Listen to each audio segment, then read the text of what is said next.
Welcome back. My name is Leafless Kitchen. Today we're going to make a really easy cobbler recipe, and you can use basically any fruit in it, and it's just so easy to make. It's going to be absolutely amazing.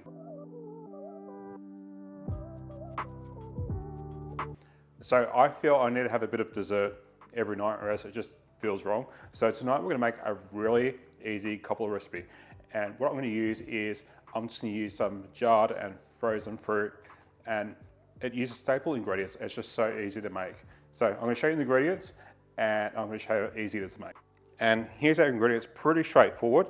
So I have a cup and a half of plain flour, and then I've got 3 teaspoons of baking powder. Now, if you've got self-raising flour, you can just use that, completely fine. We're going to need a cup and a quarter of full cream milk, or any milk. I'm going to add just a little bit of vanilla, not typical, but I'm just going to add it anyway. And then we're going to need 100 grams of butter, and then any fruit that you want to use. So you can use canned fruit for this. So I actually have a jar of cherries here. I saw them in the supermarket and I thought I want to do something with them. And then I figured that's probably not going to be enough. So I've got some frozen mixed berries here, and they're just so easy to keep in the freezer for making recipes like this. And then lastly, we just have half a cup of sugar. Most recipes call for about a cup of sugar, and I think it's just overkill. So I think half a cup of sugar is just enough.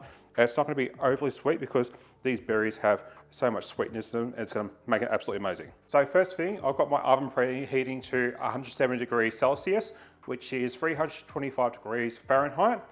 And I've just got that heating up. And now what we're going to do is we're going to prep our Pyrex dish, or whatever baking dish you're going to be using.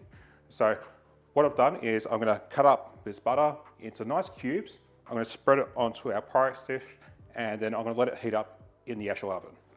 Now, once that butter has melted, then we can pour our batter in.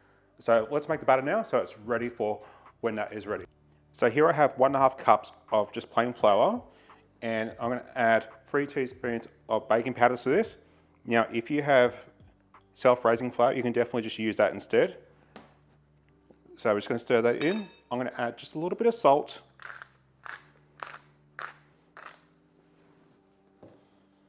And then I'm going to go with half a cup of sugar. I think the whole cup of sugar is just too overkill, especially when we've got all that natural sugar from all those berries and everything. So I'm just going to stir that and combine. So now I'm going to add 1.25 cups of milk, or any milk that you use.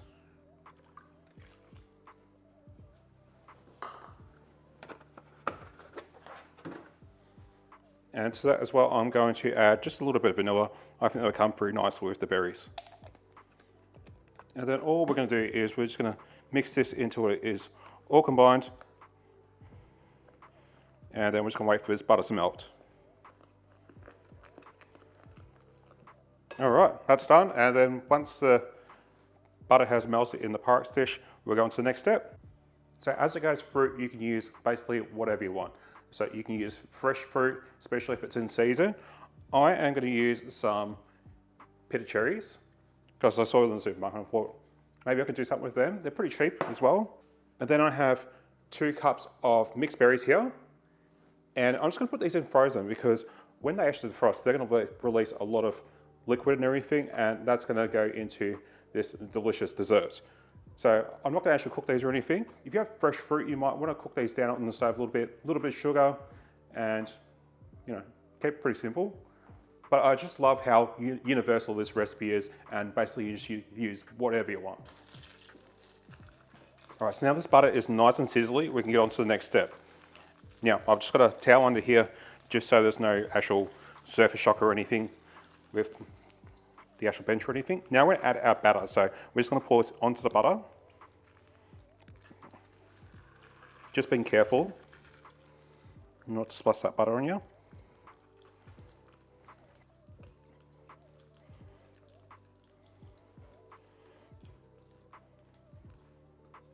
And then I've drained my cherries here.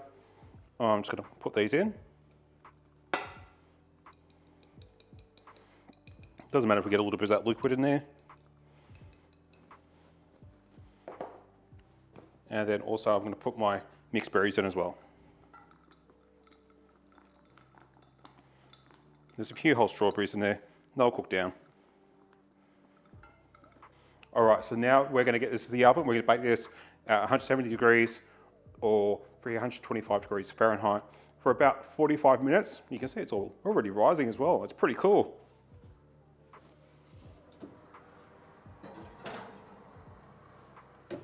All right, I'll see you back in 45 minutes. All right, it's been 45 minutes. Let's get this out of the oven.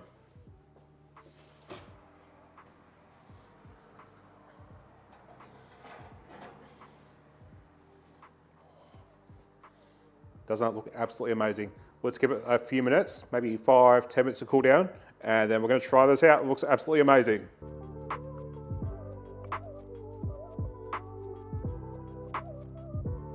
All right, so let's give this a go. It looks absolutely amazing. So I've just got some cream here. I wish I had ice cream, but I've got no room in my freezer for ice cream. All right. Let's see how this easy recipe turns out.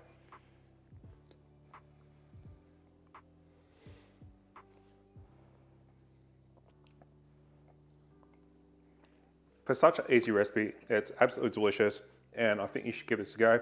Virtually anyone can make this. All you need is just some basic ingredients and some tinned peaches or some tinned fruit or even some fresh fruit as well. So really easy to make. Basically anyone can make this, and it's absolutely delicious. And I don't miss the extra sugar in this because all the fruit has all this extra sugar and everything in it already. And once you put some ice cream on top, you're not going to miss that extra sweetness. Absolutely amazing. Hope you give this a go. So thanks for watching, and I hope to see you soon. Bye.